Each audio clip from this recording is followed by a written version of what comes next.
All right, let's get into it. You see this term, BRICS, popping up everywhere. It sounds like something you'd build a house with, but it's actually one of the biggest economic clubs on the planet. Think of it like the Avengers, but for emerging economies. Originally, it was just 4 countries: Brazil, Russia, India, and China. Then they added South Africa to the mix. Boom, BRICS. It was an acronym coined by an economist who saw these countries as the next big thing, the future engines of global growth. And for a while, he was right. They were the up-and-comers, the underdogs with massive populations and rapidly growing economies ready to shake things up. But wait, there's more. Like any good Netflix series, they just dropped a new season with a bigger cast. As of early 2024, the guest list got way longer. They welcomed Egypt, Ethiopia, Iran, and the United Arab Emirates. Suddenly, BRICS went from a cool acronym to BRICS. Okay, the name needs a serious rebrand, but the point is, this group is expanding. It now represents a huge chunk of the world's population, land, and economic output. They're not just a book club. They meet up, they talk policy, they create their own development bank. They're basically building a parallel universe to the traditional Western-led global order. So, why are these countries teaming up? It's all about leverage. Individually, they have influence. But together, they're a powerhouse. They're tired of playing by rules set by the US and Europe for the last, century?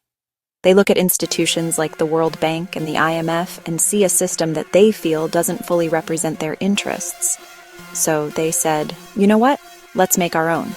It's the ultimate we'll build our own theme park with blackjack and development loans move.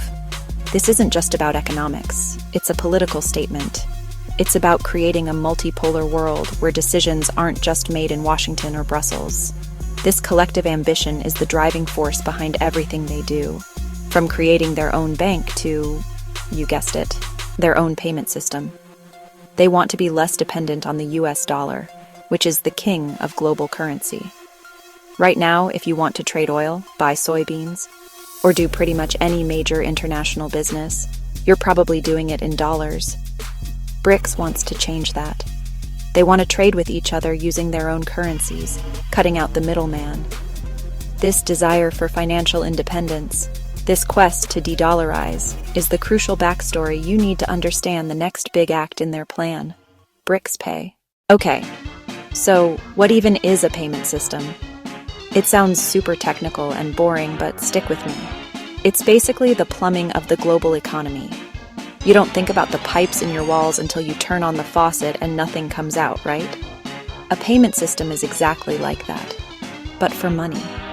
It's the set of rules, networks, and technology that allows money to move from my bank account to your bank account, from one country to another.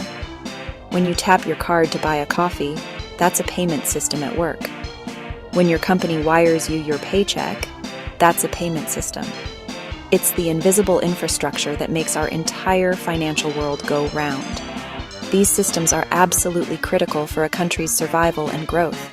Imagine trying to run a modern economy without them. How would you buy oil from another country? How would your businesses sell their products overseas? How would you even send money to your cousins studying abroad? You'd be stuck stuffing cash into suitcases, which, let's be honest, only works in the movies. A reliable payment system is the lifeblood of international trade.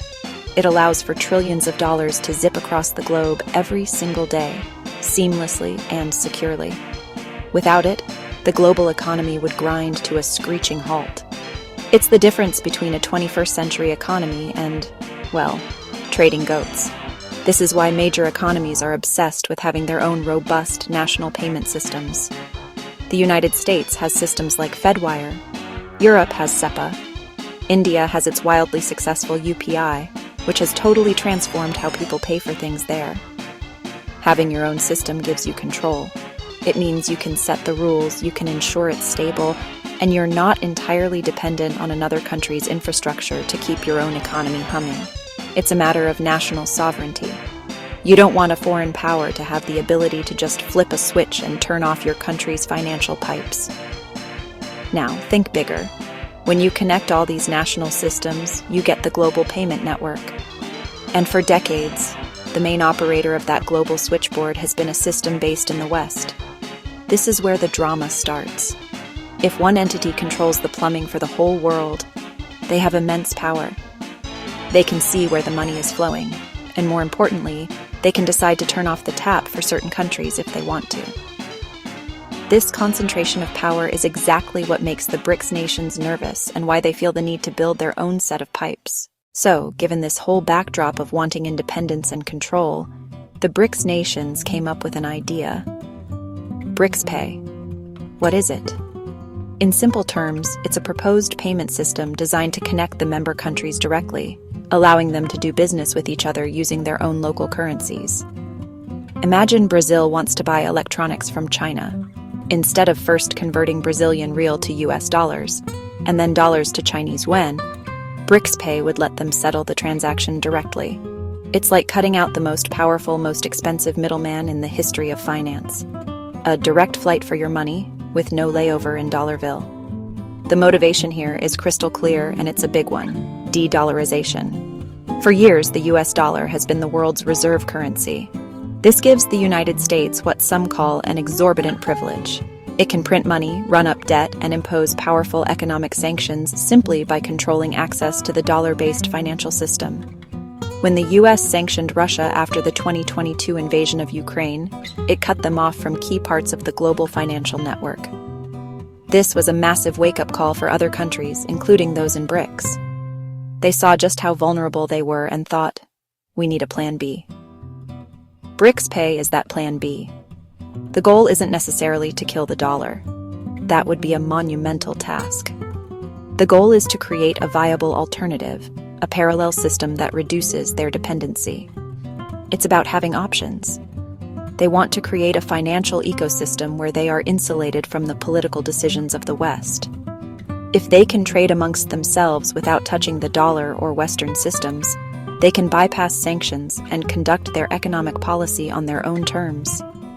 It's a bold move to create a more multipolar financial world, where power is distributed more evenly instead of being concentrated in one place. How would it work? The details are still being ironed out, but the concept revolves around integrating the existing domestic payment systems of the member countries. Think of it as a digital bridge connecting India's UPI, China's CIPS, and Brazil's PIX. Some proposals even suggest using a blockchain or a new digital currency to settle these cross-border transactions instantly and cheaply. The vision is a single payment space, a BRICS wallet on your phone that lets you pay for goods in another member country as easily as you buy groceries at home. It's ambitious, it's futuristic, and it's deeply political. To really get BRICS Pay, you have to understand its main rival, SWIFT. SWIFT is not a payment system itself. It doesn't actually move money. Think of it as the world's biggest, most secure financial messaging service. It's like the WhatsApp for banks. When a bank in Germany wants to send money to a bank in Japan, it sends a SWIFT message with the instructions. Hey, move this much money from this account to that account. It's the global standard, connecting over 11,000 financial institutions in more than 200 countries. It's reliable, it's secure, and it's been the backbone of international finance for 50 years. Now here's the catch. SWIFT is based in Belgium, but its board has representatives from US banks, and it is heavily influenced by US and European policy.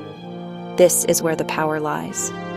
If the US and its allies want to isolate a country economically, they can pressure SWIFT to cut off that country's banks from the network.